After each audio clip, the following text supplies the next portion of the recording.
Hey there guys, it's Celine. It's Tuesday the 29th of June 2021 and I'm just finishing putting couple of drops of my own hair oil into my hair because that will actually prevent it from getting, you know, like a bunch of straw around here. As my hair gets grayer in time passing, you know, look how white it is. I used to camouflage that at the hairdressers, have them, you know, put in a bit of color, and I gave it up recently. During the COVID times, I just didn't go to the hairdressers anyway, just like everybody else, and I'm getting used to, this is what it's supposed to be like, and I have them, you know, by now I go to the hairdressers once in a while, to once a month or so, to, you know, have it trimmed a bit, and that's it. Really, but the quality of the white hairs really is different. It's a lot stiffer somehow and drier as well, so I can skip days where I used to have to have my hair washed much more often. I don't have to do that nowadays. Anyway, lengthy tail, you don't need this. It's not much of it. It's just, I was just trying to explain why I was doing this thing here. Yeah, so, yeah. I'm in two minds, which is also why I do this, you know. I have got a Tummo update kind of a story, rather, you know. It's rather a big deal for me also, and there have been new perspectives, there have been new kinds of energy coming to me through this whole Tummo process over the past month, and it's been a lot of work, and it still is a lot of work, and I'm not even, as it is, completely confident where it's all going. So if you're new here, hi, welcome. Welcome to my mess at this moment. I've been doing Tummo practice for a year and a half now. So that's 18 months, right? And it's going really well. I have actually gone with my Tummo as far as I can figure so far at this point that I can go, really. So this is a form of Kundalini yoga where you actually combine practices and notions, concepts from both from India and from China, from Chinese medicine and from Indian yoga lore into this Tummo practice. I've talked about this on my channel a lot of times already. There's, you know, a couple of instructional, sort of short little instructional videos. There's a lot of videos about how I am getting on with my things, type of way of going about things. At the moment, it's like I've kind of not come to a grinding halt necessarily, but I have decided that I have to slow down. I have to, you know, there's flies. That's why if I wave like this, it's because there's flies. Because my doors are open and, you know, yeah. In the countryside. Insects, bugs and critters. It's been a bit much. And whereas up to this point, so what I've done is I've used my own Kundalini energy, my Shakti energy, processing, transformation through my dantians, one after the other, up to here, you know. So far, that was a process that was actually more or less completely physical. I've done a lot of what I always call detoxing, where I've had to, you know, watch my hydration closely, so that I do get the chance to detox properly. And it's been, like I said, it's been quite physical. It was fairly easy to figure out what was happening. and what was, it was kind of predictable nearly. If you got to a new stage in the Tummo process, in the Shakti energy process, you would feel like, okay, so there's tension or headache or my tonsils. In my case, it's my tonsils often that have given me signals. There's things going on. It was more or less okay to, you could tell what was going on, okay? I could sort of map it out for myself. There were no real mysteries, or not after a while. With the menopause videos that I've made a couple of during the springtime, there have been a couple of phases where I was like, okay, so I need to refigure out my Tummo here because I've got different needs in a menopause context. Yes, so, but even then, once that got figured out, it was physical, and it was like, okay, so this is my situation. What can I do, you know, to make myself feel better or whatever. At the moment, that's different. So I am like going into unfamiliar territory at the moment with my whole next level Tummo thing. I have reached my crown chakra with my Shakti energy and gone through to beyond. I should have picked up a picture. Hang on a second. Yeah, okay, so I'm also making myself a cup of instant coffee. So if you hear my kettle, that's okay, you know, that's normal. What I was going to show you is this picture here that I just downloaded off the internet. It looks like it's also something you can order online, actually, a thanka. I don't remember what they cost, like a meditation wall hanging, Tibetan or Nepalese type wall hanging. The interesting thing, you'll never be able to make this out. You can see there's a little white splotch at the top right there. There's a dark figure at the bottom, and there's a red figure in the middle. I've talked about this image before. I encountered this image the same week, even maybe a day or so after I had started on my crown chakra Tummo adventure. So it was kind of like, oh, this is what it looks like, or this is more or less what it feels like.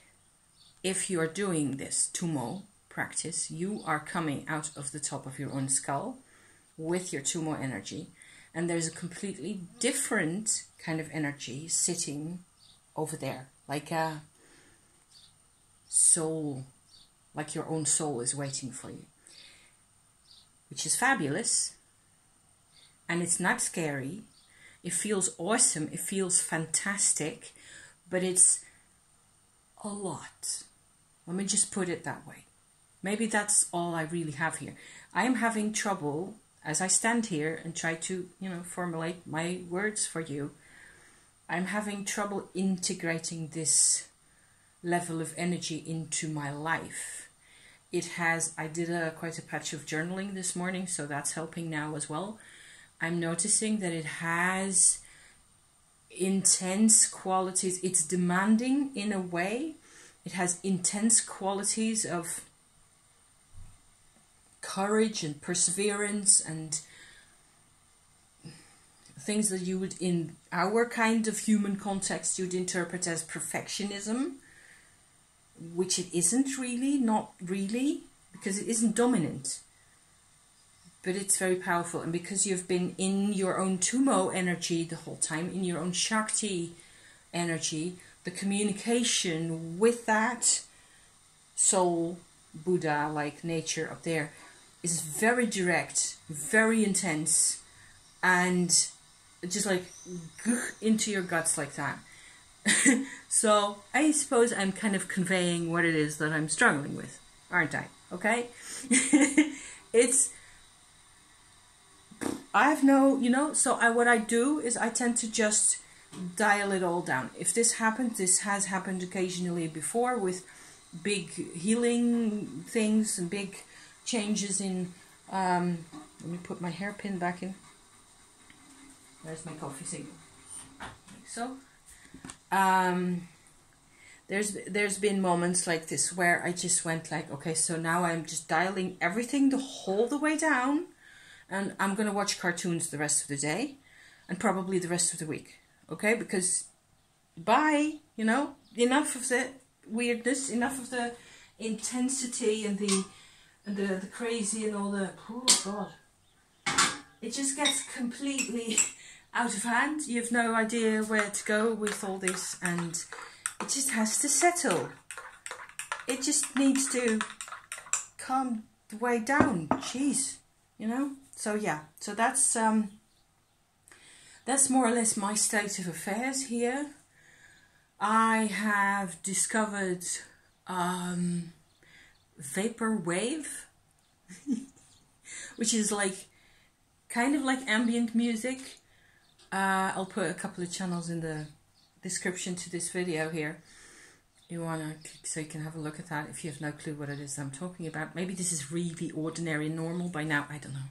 It just depends on, I suppose it depends a bit on the subculture that you're a part of, and or tribe that you feel comfortable with belonging to, or something like that, you know. I'm laughing at myself also because a lot of this vaporwave aesthetic is it goes way back to the 80s, and in 1986 I was 20, so I was already pretending rather successfully, I think, to be a grown-up person. And looking back at that, that just really makes me giggle. There is even a Vaporwave tarot, which I just have to share with you guys. Looks like so. So I'm doing a little mini version. They're on Kickstarter. They're called Tarot Wave. The deck, if you just type in Tarot Wave in one word, you should be able to find this. They're doing a second edition. This is the majors, so starting at the Fool right there. I did my you know, little gluing pasting action where I glued it all on wallpaper with wallpaper glue, and then on this dark blue cardboard, which I still had a piece of. And the minors look like this. Let me see, this is the Wands suit. Very bright, very poppy colors. So I've got all the 4 suits here. It's just to have an impression of the colors. These are the pentacles, like that. You can see that the pentacles are actual proper pentacles. There's the ace right there. There's a teeny tiny amount of Rider-Waite background in here, not that much. There's quite a fair few computer screens that are integrated in the whole imagery, and I have, like very many other people, a rather ridiculous fondness and nostalgia for anything connected to the 80s, as in terms of music and you know, aesthetic, and sometimes even fashion, although not that much. It's a bit like I don't know, the Star Child tarot meets steampunk meets what was it already? The Voyager tarot. In less, the Voyager tarot is very intense on your eyes, which would never work with all the detail that deck has got in a tiny little version like this. This will work, I think, so I'm going to cut them all out once they're dry. This has just gotten glued together in my 3 layers here, the print from the computer, and I was fiddling a bit. Since some of you people actually enjoy, you know, my talking about this kind of creative, well, semi-creative kind of activity, I nicked the images off the Kickstarter page. I'm just going to, you know, admit that to you guys. I'm not selling this. Duh, I would never sell other people's, you know, intellectual property like this. That's horrible. However, the images are always, there's always this problem when you're trying to make your own mini like this. It's just an excuse to keep me busy for a couple of days cutting and pasting, and I'm going to use glitter ink that I've got a new bottle of, you know, around the outside edges and stuff like that. So it's going to be quite a lot of fun to work on once these are, you know, dried properly. The thing is that the photos that they put up on the diverse different websites because this is one photo and this is one photo, the sizes of the cards tend to be different. So in a sheet like this, the image will be the same. The total of the image of the square will be the same size as this one. So the little cards on your actual photo are smaller than this one. So I ran into that when I did my Sasrabito version of the same thing 3 years ago, which feels like 30. God, yes. So I'm hoping to keep myself away from the Tummo thing for a bit, you know, because oh God, I was this morning, I actually got, and I'm saying this now, but it will, you know, it will still come back to me. I just need something else besides this and besides my books. I was doing a lot of reading, which is cool, and I'll go back to it. And I'm reading about all sorts of completely different subjects and different things that will also take my mind off of my Tummo bit. But the thing with such an intense meditation practice is that it just can go. It can just go, I don't know how to call that. You just go over the top with it all. And it just, so that's why I'm here also. I also wanted to talk about that for a bit, you know, to just, you can really, the more intense it is, the more beautiful, the more successful you are in your meditation and energy work practices and so on and so forth, the greater the risk at some point or other you run into like almost like a spiritual burnout situation. Or, and I don't think I'm at that point necessarily, because I, you know, back paddle soon enough before it gets, you know, like I don't know what I'm doing anymore. I'm kind of scared of that. I'm kind of, am I scared of that? Not really, because I do always do the back paddle. I always go like, okay, so that's enough of that. I have to be alive in this body, in this kitchen. I have to take into account that there's people depending on me. I have to stick around. I can't just go off into the blazing glory. Plus, I don't want that. But to integrate this kind of energy into your life, I did a tarot spread at one point also, where you pull cards for the different stages of your own personal transformation, even in this Tummo, in the crown chakra and above here, and then like a cycle, drawing cards all the time for the combinations of energies and how you integrate them. And maybe I should do that spread once more. I had thought of it, maybe tomorrow. I don't know. This morning I was actually having like a teeny tiny moment where I felt like, okay, so I can see a benefit, an actual, fairly not tangible but visible for me benefit of my Tummo level 4 up here, you know, thing, where I've talked about my past lives interpretations on this channel before a couple of times. Some of it is a long time ago. I've talked about my soul retrieval experiences, which is more or less the same thing. I felt this morning that it was a lot easier to come into contact with a non-physical part of me that was present in a space of time, a sphere of time around some of my past lives. So a presence not in the body at those times of those past lives. I could connect with that presence that can see all those patterns from the outside a lot better. That was a completely different perspective.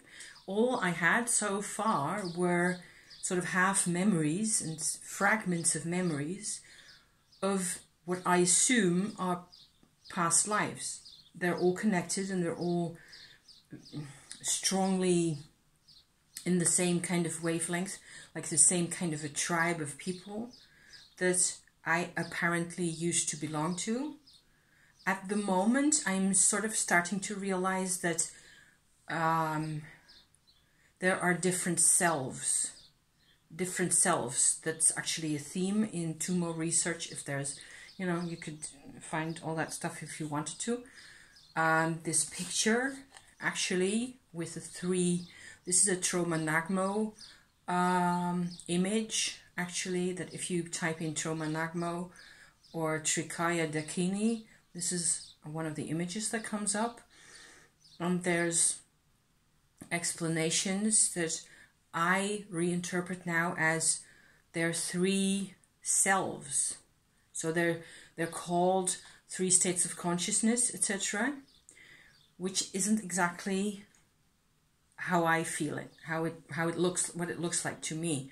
You are all these, okay?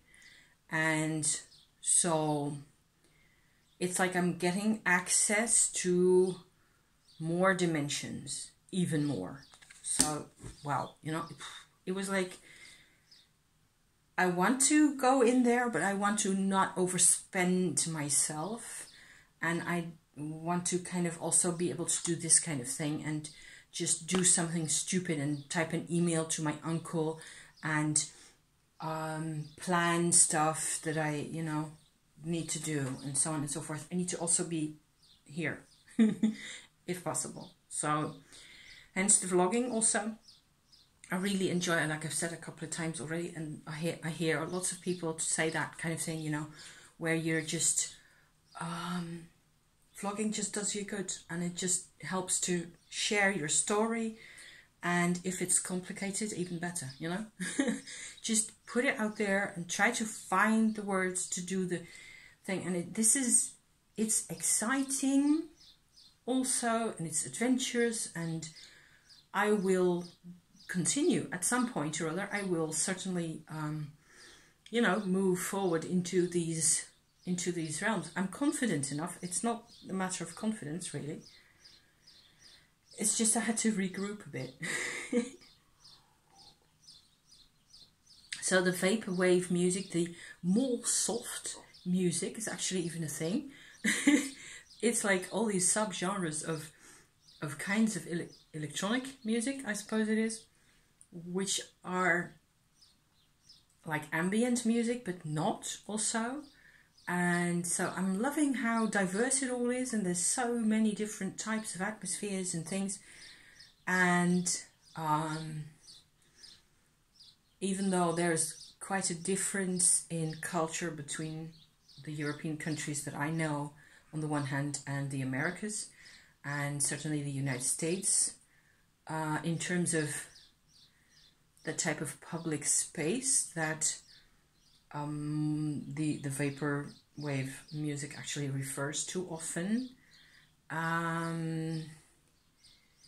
there's correspondences as well. There's enough correspondence for me to instantly like this tarot deck, to completely get the crazy colors and the artificial. You'd never think that I'd like that kind of thing, I hope. I mean, I hope that I was normally talking about other things. I was talking about Marseille Tarot, and I was talking about earth pigments. This is the utter opposite of all that. This is just your purple glittery nail polish department over here, which is awful. Hairdressers, advertisements and things like that. Actually, in France, if you go to France, like often enough we've noticed, even in Belgium, if you just go over the border here to the south, you go to a like something that's similar to a shopping mall, or somewhere in an area where there's retail happening, you'll often hear this type of music, you know, the muzak type music, which is all over the place, and they still play immense quantities of 80s songs that they just never,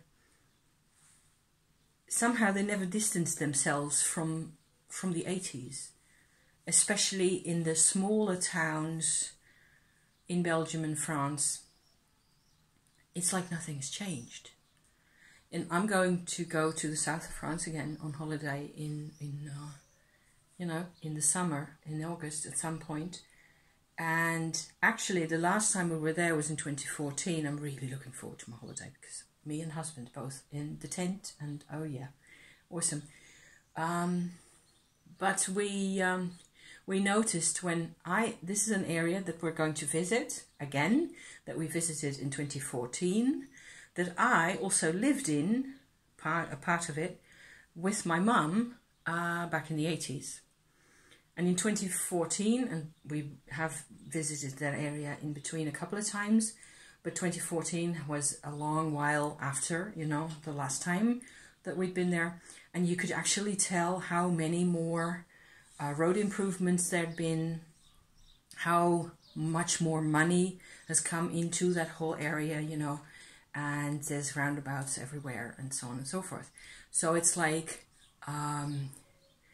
the 80s, it's not the 80s anymore, not even in that part of the country. So that's kind of cool, and I'm okay, with that. Even though I intend to also go back to some of the places that I, used to visit back in the day. And I intend to visit a couple of new things that I've found so far in terms of, tourism, tourist destinations, really. Also a couple of things that are quite close to where I used to live that I didn't used to know about at the time. Like, for example, they have found very close to where I used to live, like down the hill and in the valley, just a mile onward, they found a, what you call that? A prehistoric grave, prehistoric burial. And they done it all up real nice, and they excavated the whole thing and, collected whatever was there in terms of artifacts. I don't think there was that much. And they rebuilt the whole prehistoric burial mound, I should say, with its, attendant megalith, small megalith like this size, and made a little sort of a platform in front of it with a spiral of stones. It's really pretty. That dolmen, that burial mound, was there when I lived there.